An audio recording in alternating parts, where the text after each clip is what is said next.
Hey guys, so today's top 5 day, but instead I'm going to do my top 6 because I'm going to do all of the parks on both coasts for you and list them from 6 down.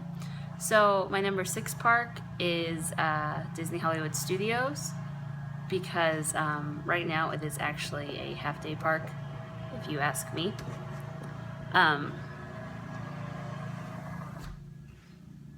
They're mowing outside. I'd say it's a half-day park because of all the construction for Toy Story Land and Star Wars Land in the back of the park. Plus, if you have small kids or a husband who gets motion sickness, there really isn't that much for you to do.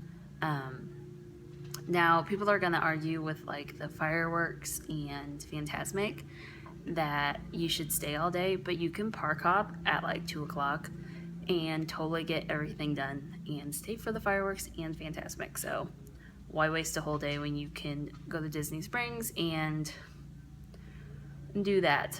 My number 5 park, I'm gonna go with Disney California Adventure because I also think it's a half-day park because I can get everything done in that park before 2 o'clock. But I also think it's a way more comprehensive park than Disney Hollywood Studios right now because they did have that big overhaul a few years ago. And they have Cars Land, which is super cool.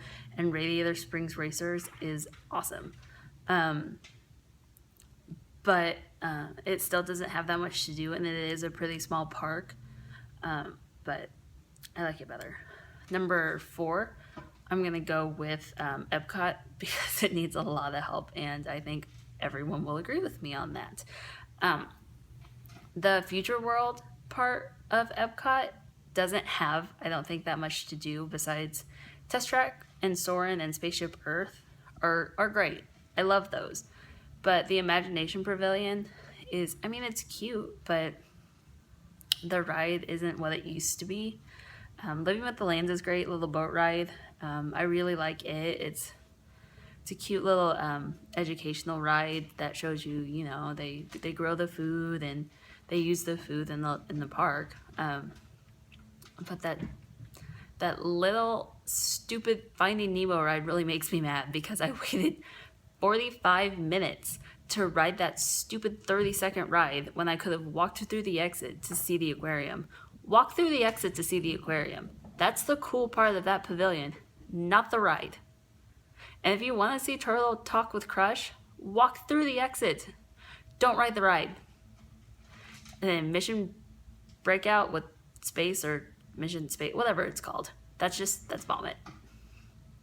Even the calm one, don't do it. Now I love the World Pavilion. I think it's really neat. I love all the intricate details and the nooks and crannies, and I think you could explore that for the whole day. But it's not enough to save the park. There's space in there to add new pavilions, which I think they should do, which I think they might do. But there aren't rides. There are rides, but there's not like, especially with children, there's not like a lot for kids to stay entertained with. But yeah. So number 4, I'm gonna do, no, Epcot was number 4. Sorry, number 3, Animal Kingdom. I love Animal Kingdom. I haven't been since Pandora opened, but we're going in December, so. But even with that, I love how Animal Kingdom is themed and how you can just kind of get lost in Animal Kingdom. And when you're walking through like Africa or Asia, it doesn't feel like you're in Florida anymore, which I think is the marks of a really beautifully done theme park, because you don't feel like you're in like the United States anymore. You feel like you've been transported somewhere else.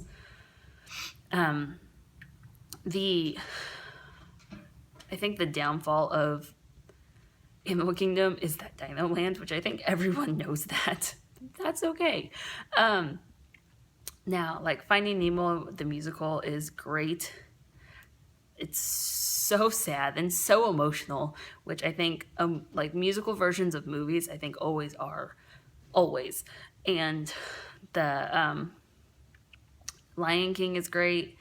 The safari is really great. You get to go through all of these different like lands and countries and see all of these different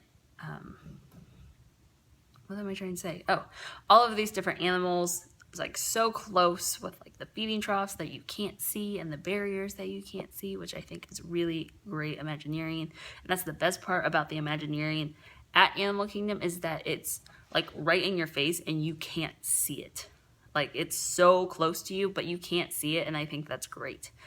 I also think that like Expedition Everest is one of the best rides ever, and I hope that when Star Wars Land and Toy Story Land are done, they take that ride out of commission and really work on him so that he is like a full-blown terrifying Yeti and like is reaching for you and is like so that's my number 3 park. Number 2 and number 1 are obviously going to be Magic Kingdom and Disneyland's the Castle Park. The really big difference I think between these two are the size, and I think Magic Kingdom really gets the number 1 spot because it has New Fantasyland, and you can dine in the castle. It has Be Our Guest, and really I think it's the food, and I like the atmosphere there, and it doesn't feel to me as crowded and congested in some parts. Maybe it's because it's a newer park,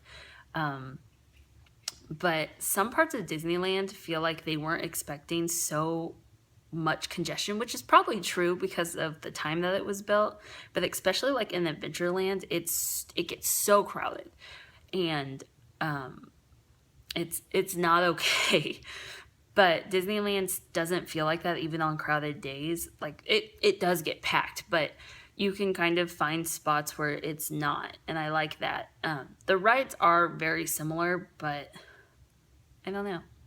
For me, just Magic Kingdom wins. I think I like the atmosphere better, the layout a little better, and I like New Fantasyland a lot.